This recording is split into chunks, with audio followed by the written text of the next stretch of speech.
Good morning, boys and girls, and welcome back to the southern wing of the Stink Bug Works. I didn't get much accomplished on the boat yesterday. I spent a lot of time writing responses to the government's response to my project submittal. Oh, we go around and around and around. I'm not going to bore you with the details. I'm right, they're wrong. I just have to convince them that way. Anyway, the thinking behind this thing was I had this larger motor with a stupid high KV, and I was going to put gears on it to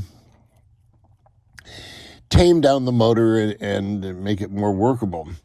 And I built that based on the thinking I did here many years ago. Now this, an outrunner with a 5,000 kV. You don't see that anymore.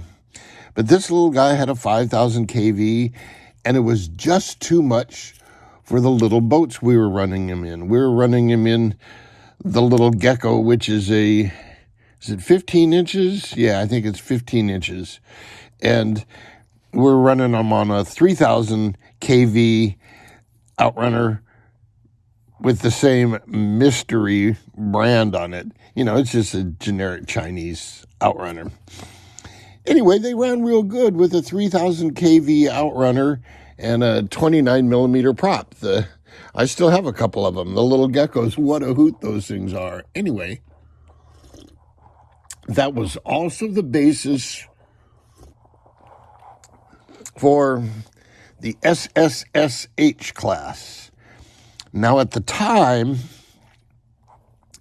there was no P-spec in NAMBA.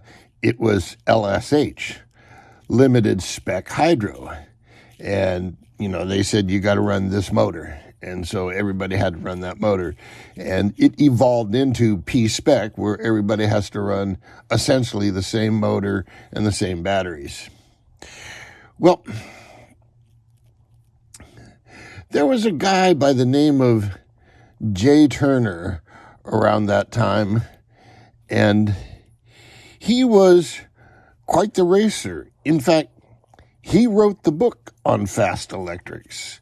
I even have a copy of the book somewhere. I'll show it to you sometime. Anyway, one of his claims to fame was in the 8-cell class. And I think back then they lumped hydros and the catamarans into the same class. But everybody was running the Gropner Key West on 8 cells, 8 round cells. That's kind of the equivalent of a 2S today, maybe a 2S high voltage. Anyway, Jay was running basically the same haul, but he was running it on 4 cells, and he was highly competitive in that class. What he lost in power, he more than made up for in the lightweight of the system. And I think he also did a Key West on 8 cells with a geared motor, a car motor somewhere in the 5,000 kV, pretty close to this. That's why I'm thinking this will work pretty well. So all of that, you know, reading all that and so forth, and it says, oh, lightweight and such, and you can compete against bigger power systems? That's a thought. So that's what got me into thinking about gears, because Jay had done that in one of his boats and was successful at that. So I built this little gearbox, and I put it in an SSSH Santee sport scale hydro. Not limited sport, it was Santee, because Santee's so small you can't run big boats. But we were running the little boats. And in fact, what we ran was the H&M Mini Hydro. May you rest in peace. You folks saw that one. And we also ran the MHZ micro hydro, and you saw mine done up in the John Deere with the farmer wearing a MAGA hat driving it and a big old smokestack coming off the top of the cowl. If you don't remember that, leave a message down below and I'll show it to you sometime. Anyway, we ran those Santee sport scales on the same 3000 kV motor, but I plugged this motor in, and this motor's half the length of, well, no, 2/3 the length of the 3000 kV motor. And this setup was every bit as quick as the other ones. It was hard to tell what was better because, the boat spent a lot of time upside down and in the air and under the water. And we didn't race them so much as we said, hey, watch this, and we'd go streaming down and then do something stupid, and it would either go underwater or go up in the air. So looking at this thing, it got me to thinking, and this gear drive is pretty much set up for this particular motor. I'm thinking, when I originally did one of my challenges, it was to build a 12-inch boat that ran this size motor. This is a 2030 motor. And I built a cool little rigger. I'll show you that someday.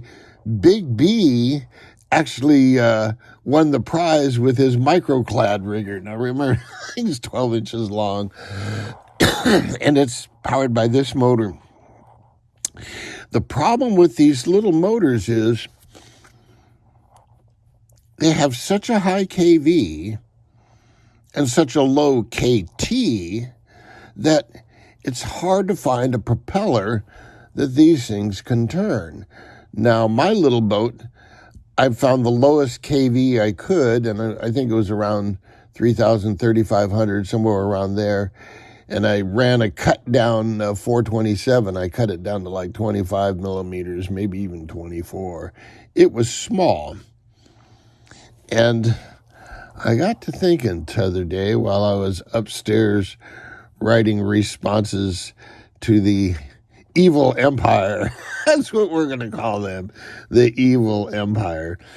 So as I'm writing a response to the evil empire, I'm thinking, I've got some of those 2030 motors, although this one has a modest KV of 5,200. You can find these things at 7,200 kV. Now follow me. 7,200 kV, if I divided that in half with a 2-to-1 gear ratio, that would be 3,600 kV right here. A 7,200 kV 2030 motor. I'd have to make a new gearbox.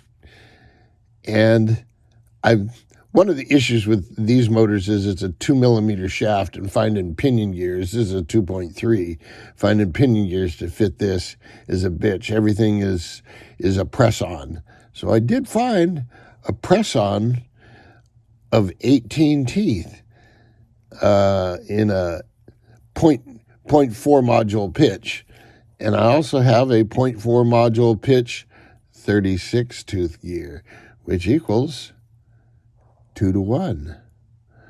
Boys and girls, remember I teased that I got a new hull from MHZ the other day?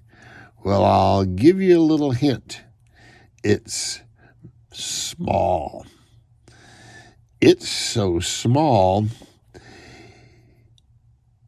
it could be powered by a geared 2030 motor and be really light and run on 2S. Who knows? Maybe the secret for the Dr. Jet 2S challenge is right here in front of us. This also runs on 2S, but This is a big old beast. Now, it may go from buoy to buoy real fast, but something small and lightweight might just whip right around that buoy and head off to the next one while this is still skipping around the corner looking. Are you folks picking up what I'm putting down? Just some food for thought. Food for thought. Oh, another thing too I picked up. You know, I like those FlySky transmitters. They're cheap and they're programmable enough. They hold 10 models, so I got to have 3 of them. But one of the things they do is they tend to go through batteries. They eat a lot of batteries. And if you go online, there's about 1 billion guys showing you how to replace the existing voltage regulator in the transmitter with a much more efficient voltage regulator that will essentially double the life of your batteries. So I'm not going to show you how it's done because there's already 150 videos out there and 151 isn't going to make any difference. I'm going to tell you that I'm doing it and why. So if you guys use that FlySky transmitter, go on YouTube and look up saving your batteries. You could swap out this one component here and double the life of your transmitter batteries. It's an easy swap if you have any soldering skills whatsoever. So there you go, boys and girls. Just some advanced planning and thinking maybe something like this would be good for the 2S challenge. The 2-to-1 gearbox. What do you think? Make it really lightweight. Put small, lightweight batteries in it. Until next time, jet out.